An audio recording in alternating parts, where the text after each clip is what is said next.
Good afternoon. The first item of business this afternoon is portfolio questions, and the portfolio on this occasion is net zero and energy and transport. Members looking to ask a supplementary question should press the request to speak buttons during the relevant question. And I call question number 1, Emma Harper. Thank you, Presiding Officer. To ask the Scottish Government what engagement Transport Scotland has with the regional transport partnerships such as Swestrans regarding contractual requirements for key local public transport services, including the provision of rural buses. Mr Jim Fairley. Thank you, Presiding Officer. We very much recognise the importance of public transport to local communities, and that ensuring the long-term sustainability of these vital local routes is a collaborative endeavour. Transport Scotland regularly engages with regional transport partnerships on transport matters, including challenges and opportunities to increase accessibility, availability and affordability of public transport. For example, Transport Scotland attended the RTP Chairs meeting in September to discuss the future of bus in Scotland, and Swestrans attended a related Transport Scotland held workshop in October, along with other RTPs and stakeholders. However, Transport Scotland has not had any recent specific engagement with Swestrans on the contracting of their local bus services. Emma Harper.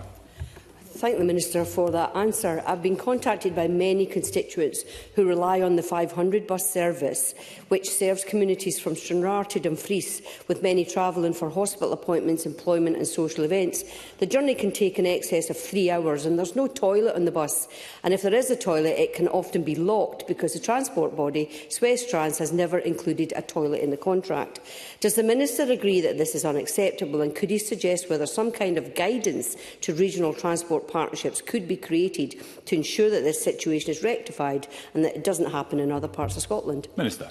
I actually do agree with that situation. It does not seem to be providing the adequate, never mind good, service for people. It is exactly the sort of issue that we need to resolve to encourage more people to travel by bus. The Cabinet Secretary for Transport and myself have made clear our expectations that Scotland's transport providers and public services will continue to improve their performance and people's travel experience.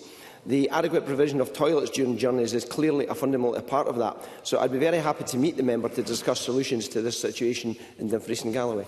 Briefly, Colin Smith. Thank you, President Officer. The most recent report to Swestrans on the bus network said it faced an existential threat. Services have been axed, passenger numbers have plummeted, fares have rocketed. So, Minister, why does the Government keep cutting funding to Swestrans in real terms year after year when more support is needed to stop the bus network in Dumfries and Galloway collapsing? Minister. The Swestrans are actually funded through the Network Support Grant, amongst other services. So we will monitor the situation for Swestrans. I've already said I will meet with Emma Harper and we will take it from there. And very briefly, Claire Baker. Thank you. The Chamber has agreed that franchising can be a solution to the problems described. Although the SSI passed by the skin of its teeth, the NZEC Committee did raise serious concerns over the panel model. So can I ask what discussions have taken place to address concerns that the process will be undemocratic, unnecessary and inappropriate? Minister. While these processes are undemocratic or unnecessary, they're absolutely necessary. They've gone through the process. We've passed the SSI. This was something that was started in 2019. We've now gone through the entire process. So I think where we are is where we are. Question 2, Douglas Lumsden. Thank you, Presiding Officer. To ask the Scottish Government whether it will provide an update on when it will publish its energy strategy and just transition plan. Cabinet Secretary Gillian Martin. Thank you, Presiding Officer. We committed in the programme for Government to publish the Energy Strategy and Just Transition Plan shortly in order to support Scotland's just transition to a green economy. However, since we published the draft for consultation, there have been significant changes in both global and UK energy markets, and this includes UK-wide policy developments that have a direct impact on Scotland's energy sector, now being pursued by the current UK Government. It's therefore important we take time to consider these. Douglas Lumsden. Thank you. I thank the Cabinet Secretary for that answer. From written questions, we know that £75 million of Just Transition funding has been allocated, but the Scottish Government does not hold figures relating to employment outcomes or job creation as a result of the funding. And we also know that the Net Zero Technology Centre has no certainty of funding after the City-Region deal term ends in 2026. So would the Cabinet Secretary accept that thousands of jobs in the North East are being put at risk by the abject failure of this Government to have a proper plan in place? Cabinet Secretary. No, I would not accept that at all. I just want to make it clear that we are fully committed to the Just Transition Fund. At the moment, I actually, a couple of months ago, I asked for an analysis on how the Just Transition Fund has been deployed, and very much an analysis that's based on some of the things that Douglas Lumsden mentioned around how many jobs it's secured, how much capacity it's increased within the supply chain. I'm looking at that as we prepare to look at the next tranche of Just Transition funding, where we're actually going to have a more focused approach to make sure that it does the best things possible for the just transition for the North East with the funding that's available. Briefly, David Torrance. Thank you, Presiding Officer. I welcome the Government's continued work on this. It is vital we press ahead with Scotland's energy transition, replicating the success of projects like Aventus and Sumitomo developments. Does the Cabinet Secretary agree with me that to build on this progress, the UK Government needs to urgently match our ambition for Scotland and match the £500 million Just Transition Fund? And briefly, Cabinet Secretary. Thank David Torrance for that question. We're committed to driving forward Scotland's energy transition and working with our UK Government counterparts where we need to. Our Just Transition Fund has already allocated £75 million to date, supporting projects in communities across the North East and Moray to create jobs and support innovation. The fund sends a clear signal of support for the region, but we recognise that it needs to be part of a wider stream of investment from the UK Government and others to deliver a just transition to net zero across Scotland. Therefore, I would urge the UK Government to match the fund to help ensure that net zero future. Briefly, Sarah Boyack. Thank you, Presiding Officer. This week we saw major investment in turbines in Hull.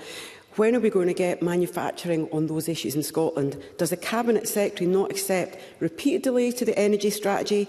Never mind the length of consenting for projects like Berwick Brank means we're missing out on supply chain opportunities and we're not getting the green jobs that we're so far behind. Cabinet Secretary.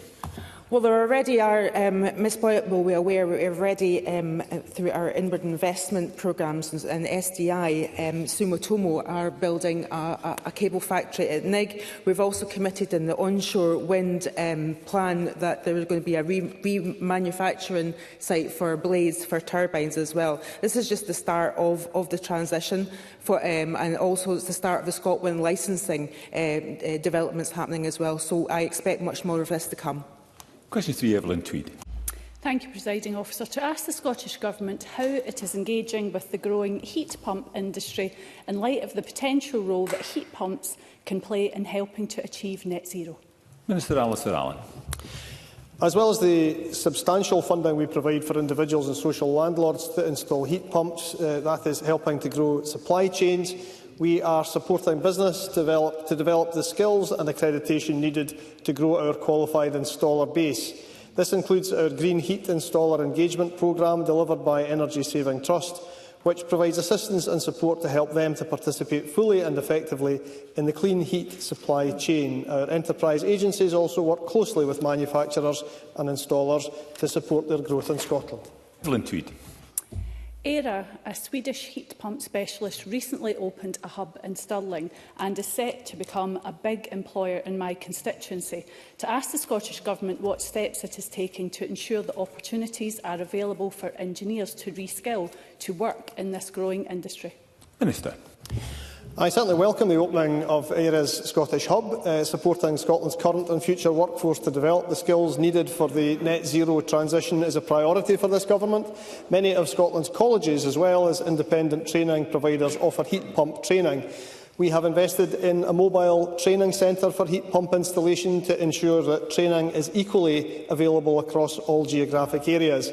As well as the Green Heat Installer Engagement Programme that I mentioned, we are funding the Clean Heat Strategic Workforce Development Fund, which is delivered by Scottish Enterprise. And briefly, Willie Rennie. The Minister must be living on a different planet, because ERA, that very company from Stirling, have condemned the Scottish Government's programme. They say it's a 38-page leaflet that they have to fill in, an application form. It takes 50 days to get an answer. It gets 2 months before the company gets its money. They say that the Government's funding scheme is the biggest blockage to making this happen. Minister. Well, the Government is, of course, committed to working with that and other companies. And on skills, the Scottish Government is continuing to work in partnership with this and other companies to make sure that we have opportunities for individuals, whether it is to reskill or to find the skills they need, working closely with colleges and apprentices to achieve all that. And we are very happy to work with companies who have any suggestions as to how the process might be changed in future. Question 4, Stephen Kerr.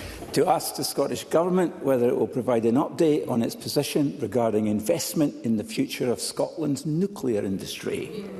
Cabinet Secretary Gillian Martin. Thank you, Presiding Officer. The Scottish Government does not support the building of new nuclear power stations in Scotland under current technologies. We recognise the significant value that Torness and its workforce has contributed to the Scottish economy over many decades, and support extending the operating lifespan of Scotland's last remaining nuclear power station if strict environment and safety criteria continue to be met.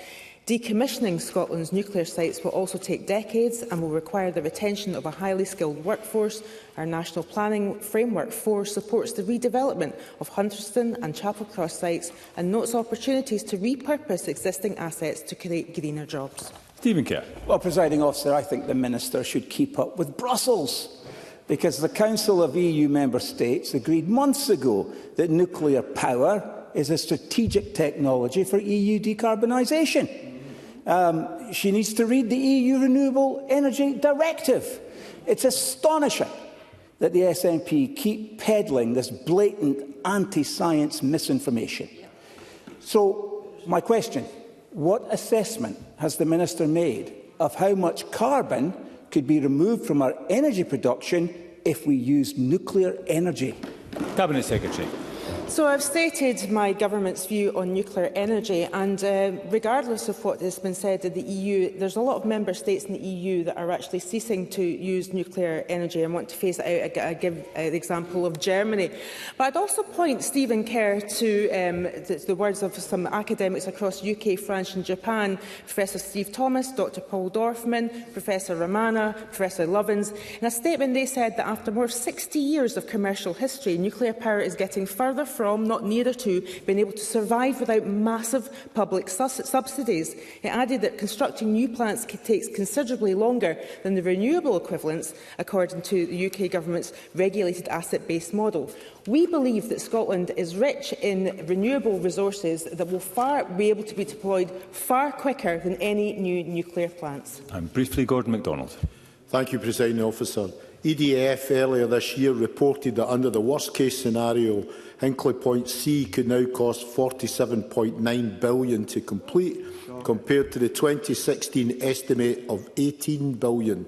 Does the Cabinet Secretary agree with public finances so constricted by the Tories' £22 billion black hole legacy that we would be better placed to focus on Scotland's natural abundance of cheap, quicker to build renewable power? Cabinet Secretary. Absolutely agree with that point, and Gordon MacDonald makes the point very well. It takes 17 years to put a new nuclear plant in place, and he's obviously mentioned the cost associated with it. We can't afford to waste time and money on this approach. While renewables have become cheaper in recent decades, new nuclear plants have only become costlier. In Scotland, we're lucky enough to have abundant natural resources and a highly skilled workforce that enables us to take advantage of those opportunities. Significant growth in renewables, storage, hydrogen and carbon capture provides the best pathway to net zero by 2045.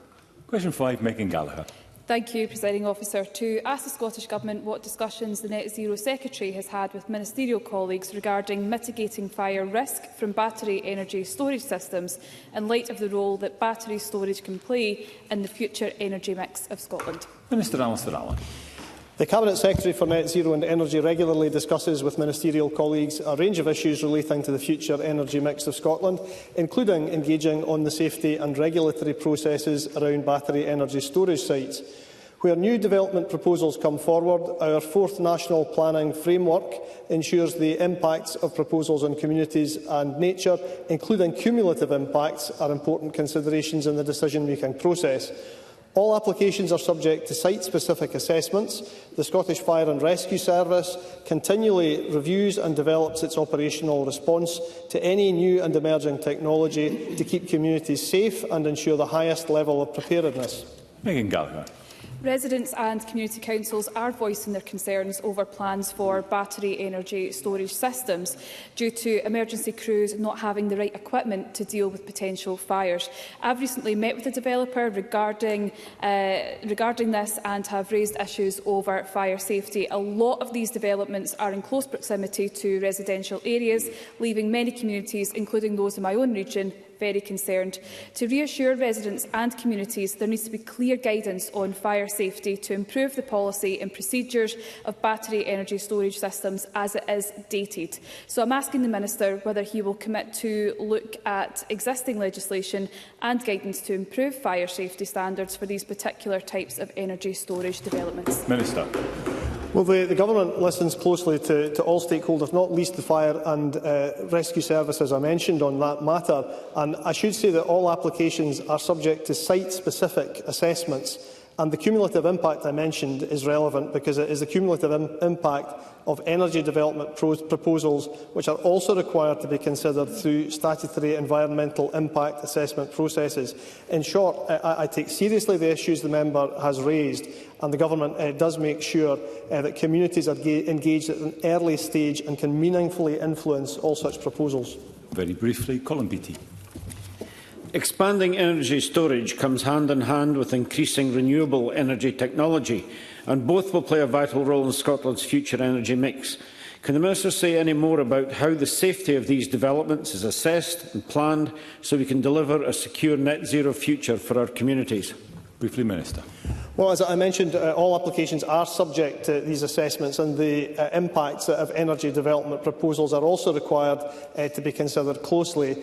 And this, as I mentioned, includes statutory elements around environmental impact assessment processes. But Scottish ministers have an expectation that communities are involved in this process, are listened to, and that where there is a need for coordination between applicants proposing developments in the same area, all parties are expected to work together to coordinate the development and minimise any impacts on the communities and on the environment. When determining applications under the Electricity Act 1989, Scottish ministers are required to seek advice from planning authorities to ensure that decision-making is coordinated in this way. Thank you. Question 6 has been withdrawn. Question 7, Edward Mountain. Thank you, Presiding Officer. To ask the Scottish Government how much the individual bus fare concessionary schemes have cost in 2024. Minister Jim Fairley. Presiding Officer, with your permission, I'd like to correct my response to Colin Smith earlier on. It's the bus operators in the South West that are funded by the Network Support Grant. Swestrans funding is addressed separately, and that will be addressed in the budget. In answer to Edward Mountain's question, the total cost of the National Concessionary Travel Schemes for the period 1st of January 2024 to the 13th of October 2024 equated to £154.6 million for the Older and Disabled Persons Scheme and £148.1 million for the Young Persons Free Bus Scheme. And it should be noted that costs incurred beyond the 13th of October 2024 are not yet finalised and as such have not been included. Edward Mountain. And I thank the Minister for that answer. Last year, £165 million was spent on giving under 22-year-olds unlimited bus travel. No such scheme is available to islanders who are under 22. They are allowed just 2 trips. And they, Minister, just so you know, uses their ferries like we would use our buses. Will the Government be introducing such a scheme for islanders and under 22-year-old islanders so they can have parity with those on the mainland? Minister. Clearly, what Mr Mountain is talking about is the ferry concession, and the island connectivity plan will address that issue. Thank you. And brief supplementary, Jackie Dunbar. One of the less obvious groups who benefit from free bus travel in Scotland are disabled folk, and where they need support, free travel for their companion or carer. So can the Minister advise how many disabled people and their companions' carers have enjoyed free bus travel in the last year, thanks to the SNP government? Minister. I very much welcome the opportunity to... Pardon? Continue, Minister. Thank you, Presiding Officer. I very much welcome the opportunity to highlight how this SNP Government's investment in the concessionary travel is benefiting people who otherwise might not be able to afford to get around their community and Scotland. In the 12 months to the 31st of October 2024, there were 24,068,991 journeys that were made by people who have a national entitlement card due to disability or sight impairment, which also permits a companion to travel for free. This figure includes companions that accompanied the cardholder. A further 7,112,004 journeys were made by those with a card which provides the individual with free bus travel. And as of the 1st of November 2024, there were 129,324 disabled or sight-impaired cardholders that can have a companion travel with them for free, and a further 40,866 cardholders that have access to free bus travel. Thank you. Question 8, Liam Kerr. Thank you. To ask the Scottish Government what its response is regarding any implications for its energy strategy and just transition plan to the reported announcement by Apache that it will cease all operations in the North Sea by the end of 2029. Cabinet Secretary Gillian Martin. Thank you, Presiding Officer. We are aware of reports of this disappointing commercial decision by Apache. We are committed, as we finalise the energy strategy and just transition plan, to working in partnership with industry to deliver a just transition for Scotland's valued oil and gas sector, which recognises both the declining nature of the North Sea basin, but is also in line with our climate commitments. As part of that, we also continue to call on the UK Government, which holds key levers around the fiscal and regulatory regimes, to listen very carefully to the concerns being expressed by business around risk to jobs and investment in the transition. Liam Kerr. Well, many North Sea firms now feel existentially threatened by the damaging anti-industry narratives by both Scotland's governments. Ministers promised us an energy strategy in spring 2022, then last summer, yet we still have no date for publication. So will the Minister give us that clear publication date and promise industry that the demonising mantra of presumption against will not feature? Cabinet Secretary. Well, it's my view that as long as there is demand for fossil fuels in the UK, we should be meeting as much of that demand from our domestic supply in the North Sea as possible. It's up to us to reduce our demand. It is notable that Apache particularly singled out EPL as a reason for their departure, which of course is a UK policy that was brought in by the former Conservative government. As far as I'm concerned, we want to make sure that our energy strategy and just transition plan is as robust as possible. We are committed to publish it as soon as possible, but as Liam Kerr will know, there is a discussion with the UK Government are intending to consult on future approaches to new licensing for oil and gas, potentially refining their position. We want to play our part in that discussion. We believe that we have a nuanced and sensible approach to that, which looks at licensing on a case-by-case basis with robust climate compatibility assessment and considers energy security. And we've shown our commitment to the industry by assisting them in reducing their production emissions with the INTOG round of licensing for the floating offshore wind. Thank you. And supplementary, Kevin Stewart. Thank you, Presiding Officer. The UK Government's energy plans are causing an energy exodus from the North East, and Labour's flagship GB Energy will now only receive £100 million of funding over its first 2 years, nothing like the £8 billion that was pledged. Can the Cabinet Secretary provide an update on what engagement has been had with the UK Government on the concerns being expressed by businesses around risks to jobs and investment in the transition because of the changes to the Energy Profits Levy and the allowances regime? Cabinet Secretary. The Scottish Ministers engaged with UK counterparts on a number of matters in the run-up to the autumn budget, including the Acting Minister for Climate Action sitting beside me, meeting with the Under-Secretary of State for Energy in Aberdeen on the 17th of September. We continue to urge the UK Government to listen very carefully to businesses on the grounds on the impacts of the EPL on jobs and investment in the transition. The UK Government also needs to work with industry to set out a stable, long-term fiscal regime and give the sector the much-needed certainty and stability it deserves. Thank you, Cabinet Secretary. That concludes portfolio questions on net zero and energy and transport. There will be a brief pause to allow front benches to change before we move on to the next item of business.